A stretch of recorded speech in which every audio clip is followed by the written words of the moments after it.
оккупированной Ичкерии. И россияне очень переживают по этому поводу, потому что им кажется, что чеченцы не погибают.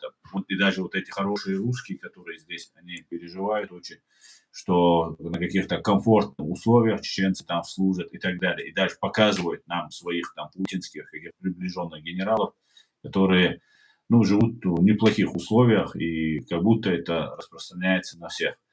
Но на самом деле дела обстоят очень серьезно. Вот я тогда ее озвучивал, около 10 тысяч убитых и раненых, и без вести пропавших. Вот все в целом 10 тысяч. Это колоссальная цифра, о которой скрывают. И сами вот расследователи признают, что в Чеченской республике, Ичкерия оккупированная, там информацию добыть очень сложно. Во-первых, наши люди не распространяются на эту тему, потому что опасно. Но сейчас много сидят за лайки, за перепосты, за вот много-много появилось. А вы тоже видели, как появлялись многие на наших глазах эти разные борцы, там, блогеры, там разные всякие борцы с режимом, так сказать. Но на самом деле эти люди так, занимаются выявлением этих людей.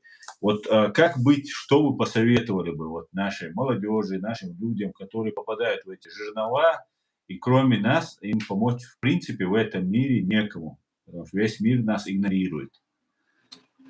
Я помню такой момент, когда наш отряд во главе с Радуем, Салманом пошел в Первомайское. И в этом Первомайском там был отряд вертолетчиков, которые прилетали и бомбили наших. Знав, где они, этот наш отряд, ну, определенное количество людей, значит, прорвало там через границу, и в это место Первомайск туда пришли.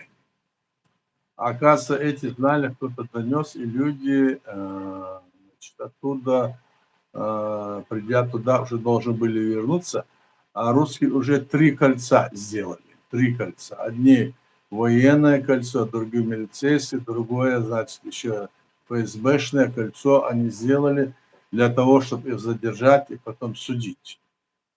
И вот оттуда, помню, как сейчас, вот некоторые говорят другое, там по-разному это сказать, но я хорошо помню, оттуда обратились Джохар Дудаев, тогда я помню, обратились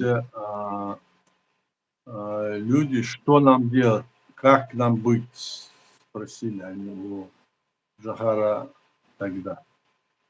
Но мы фактически не имели никаких возможностей в этой ситуации им помочь. Они, этот отряд у них пошел, и там был, и знали, как быть. И вот тогда Джохар им сказал: молитесь, братья, молитесь. Теперь настал день, когда, может, вам придется предстать перед Всевышним. Делайте, что можете. И потом эти ребята там рассказывали, и тогда мы подумали, что же нам делать. И они в этот момент, когда он это сказал, они все взбодрились. И, ну, я не знаю, в какое время, начали, и пешим ходом пошли прямо через все эти ограждения, захватывая российские блокпосты, захватывая это, и вместе с ними вернулись домой. То есть этим нашим парням надо понять, что мы не должны воевать против тех, кто является нашими друзьями. И надо спасать себя. Другого хода сейчас нету. У нас там сидит власть Кремля. Они там не в состоянии ничего сделать. Вот в чем дело, мне так кажется. Поэтому здесь, конечно, мы понимаем, это было и в Отечественную войну, это было и раньше, когда наших людей, это российская, царская Россия, и эти посылали воевать. Они там воевали, умирали. У меня тоже очень много моих родственников по отцу погибло тогда. И сейчас в этих войнах тоже много погибло. Но надо как из этого, значит, положения уже на месте, они уже должны сами решать, что им делать. Вот что